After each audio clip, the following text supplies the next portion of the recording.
You are listening to the Estheticians Earning More podcast with Brittany Hagemann, episode number 205. Happy Monday and welcome back. I am so excited to be back with you today. And today I want to talk to you about something that I spend a lot of time working with my one-to-one clients on. Something that I see is a desire for a lot of esthetician business owners, something that I really felt the need to explore as well as an esthetician business owner, and that is making money outside of the treatment room. Now, if you are a new business owner and you are not fully booked, this episode is not for you yet. There's a lot of strategies I'm going to talk about today that are great once you have your services booked and you're full. If that's not where you are right now, I don't recommend starting with these strategies. Of course you can, but I think you have to have a level of knowledge and confidence to lean into these strategies that if you're a brand new business owner, you may not have. If you've been working as an esthetician for years and you just finally opened your business, but you have all that experience and knowledge and confidence, then that may be different and these strategies may be helpful for you. But if you're a newbie, I want you to focus on getting your books full, because I will tell you, you may hear this and you're like, oh, I'm going to focus on those. That's a really great idea because it feels easier than booking new people. And I have to tell you, it is easier than booking new people. But booking people that come in and get services from you and buy products from you in person is the foundation of your business. And if you try to skip over that, it's unlikely you'll make the money that you hope to make. It's not impossible. Please prove me wrong.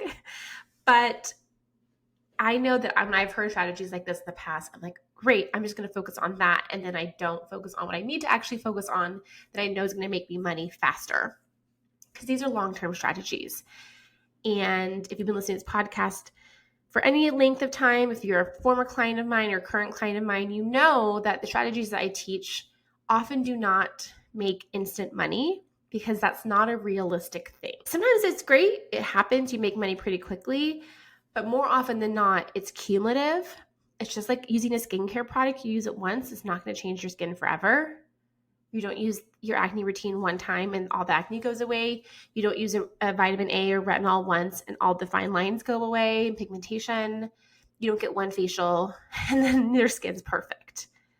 So the same as with business, the same as with making money, everything is cumulative. And it can feel hard when you're doing lots of different things and not seeing instant results. But I want to just remind you that's how your clients feel if they have skin goals that they're trying to go after. So you know how that feels, but doesn't mean you don't stop doing it.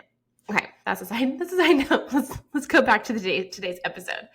So today we're going to talk about making money outside of the treatment room, specifically selling more products and maybe exploring other business opportunities. So the most obvious and the most important part of this is to sell more product. If you're a client of mine, you know I want your product sales to be at least 40% of your revenue. So what that means, if you at the end of your day, you make $1,000, I want 600 of those dollars to be from services and 400 to be from product. If you make $10,000, I want $6,000 of that to be services and 4,000 of that to be product. Ideally, you really actually want $6,000 of that to be product and $4,000 of that to be services. That is even more profitable. And my clients that have those numbers are doing very well and not working crazy. They still work full time. Okay. I don't want you to think, oh, I only have to work like 2 days a week. No, you have to still work full time. You have to work minimum 30 hours a week. Not necessarily on clients, but on your business. You need to be working hours a week on and in your business. So in your business, meaning doing services with clients, and on your business, marketing, these type of things I'm talking about today. I don't know any of my clients, current or former, that work less than 30 hours a week and make over $10,000 a month. I don't think that's a thing. Maybe there are people who've been doing it for a really long time and they have employees and stuff, but still, when you have employees, you're still working. You're just doing different work. You don't get to just be hands off of your business. It's not a thing. Okay, so knowing that that is the ideal spot for your business to be in, what I have found a lot with my clients when people hire me to work one-to-one, this is what is a usual pattern, is they're booked or pretty booked, but they are not selling a lot of product.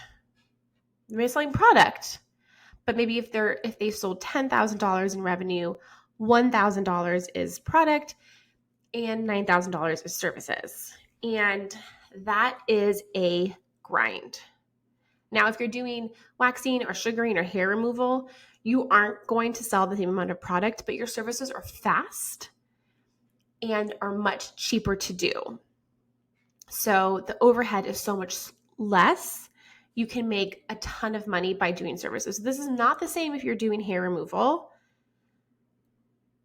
I've had a client, Megan Wade, who's on this podcast. If you look back, it's probably been a few years now, but she's done over $300,000 in her sugaring a business because she has 2 rooms and she goes back and forth and sees many clients in a day and makes a ton of money. So sugaring hair removal is different than this. This is if you're doing a skincare or facial based business. The 2 things that you would need to focus on to make money outside of the treatment room is having an online store and promoting your online store. I know in the esthetician community and world, paying a lot of money, thousands and thousands of dollars to get websites built recently has been a big thing.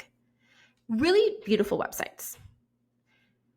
I'm not saying don't do that, but I'm saying if you're going to invest $3,000, $5,000, $6,000 on a website, you have to invest the same amount of time to promote that. The website will not sell itself. It will not. You can have the best SEO in the world. It will not give you the sales that you want to pay back that website and to make the money you want to make. That is the honest truth.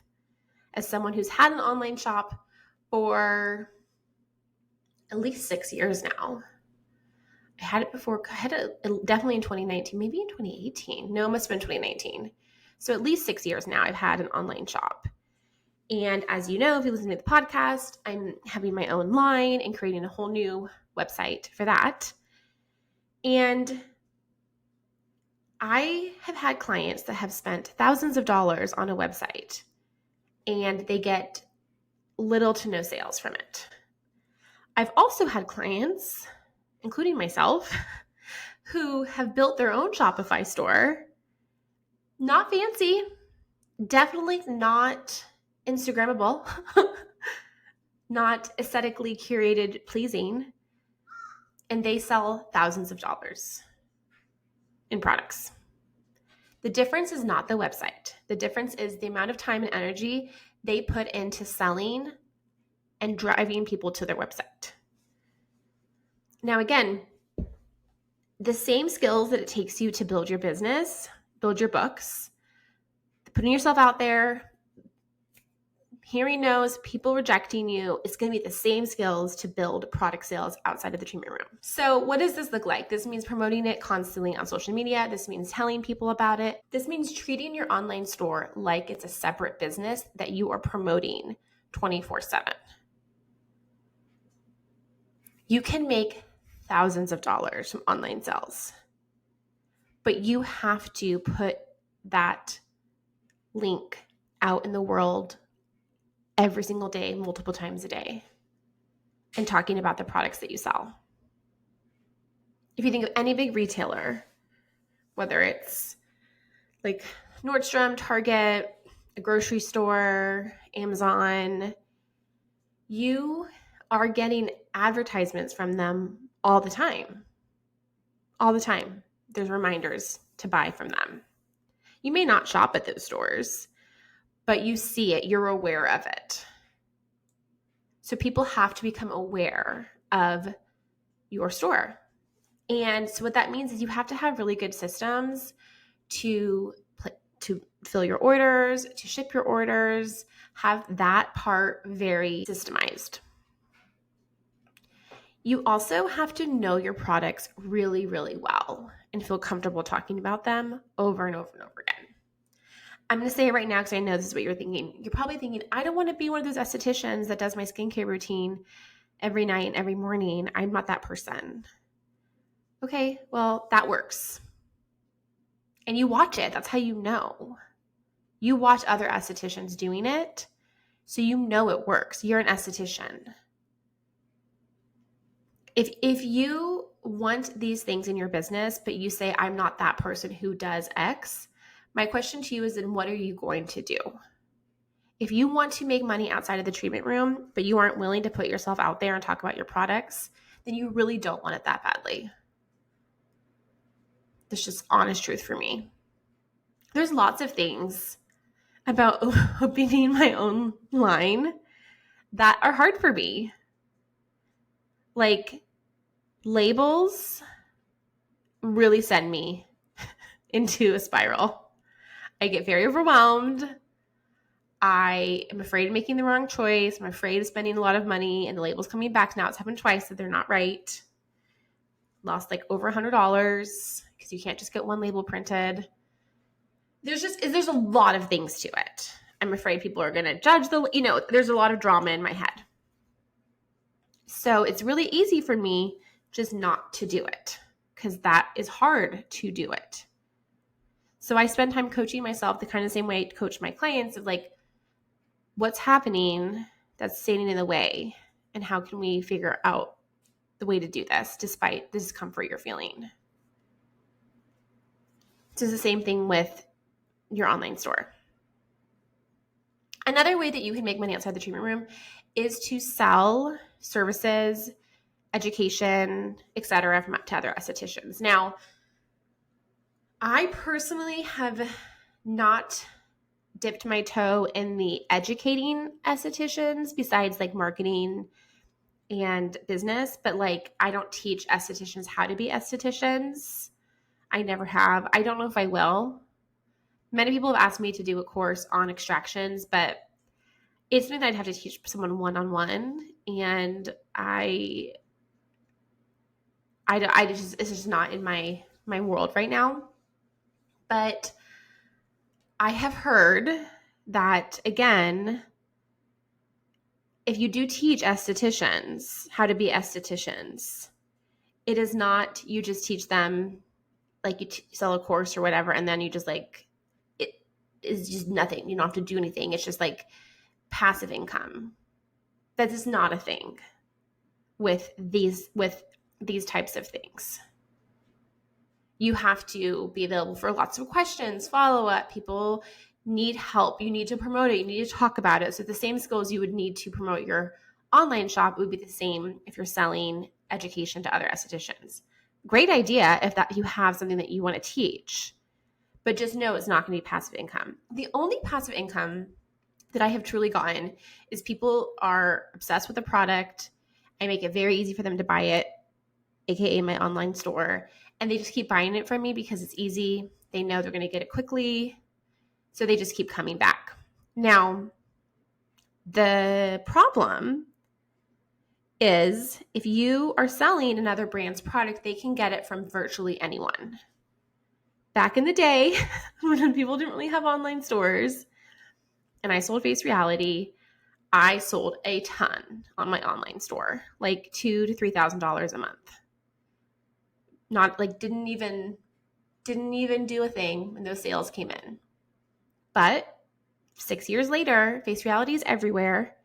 They can buy most of it from Face Reality directly or from any esthetician essentially that has an online store that's willing to sell it to them, which we know there's hundreds of them, if not thousands.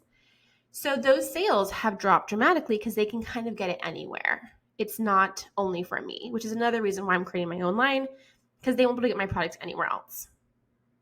So if someone falls in love with my cleanser or whatever, they have to keep buying it from me. So I'm not saying just drop all your products and start your own line if you're not there yet, if that's not a desire of yours, but just keep that in mind. You have to work harder than we used to have to work to get that sale. And that's okay. That's how it always is. Whenever there's like a new, like something that no one's ever done, and you're one of the first ones to do it, it's going to be easier to get those sales. But then as everyone starts doing it, you're not going to have that same ease. And that's okay because businesses continue to evolve. My clients that have been doing this, that have been showing up and promoting their online stores, have been making so much more money. They have been matching their service sales. One of my clients hit just over 100K in 2024 total sales. And right now we're at the end of June 2025. And I just spoke to her and she's surpassed what she did for the entire year in 2024. And a huge part of that is her online sales. She's not picked up any more hours. She works full time in the treatment room. I think she sees 5 to 6 clients a day and she works 5 days a week. So she works full time in the treatment room. She's not just working like 2 days in the treatment room or a day. But we're a little over halfway through the year, and she's on track to getting close to 200,000, almost doubling what she did last year. The difference is online sales. The difference is she's constantly talking about her online store. It's totally possible. So if this is something that you need help with, if you need someone to help you with strategies around selling online, you're ready to work, you're ready to do it, you are booked and you want to make more money outside the treatment room, then let's chat. I have just a few more openings this summer, more openings in the fall to work one-to-one together, and I would love to chat with you. The first step that you do is apply. If I feel like we're a good fit, then I will send you an email to book a discovery call with me, which is free, and we just see if we're a good match. And if that's the case, then we work together. And a lot of times people will apply and I say that is not the right match. So if you're not sure, still apply because it may not be the right match, and that's okay too. That is it for today. I hope you have a wonderful week. I'll talk to you next week. Bye for now.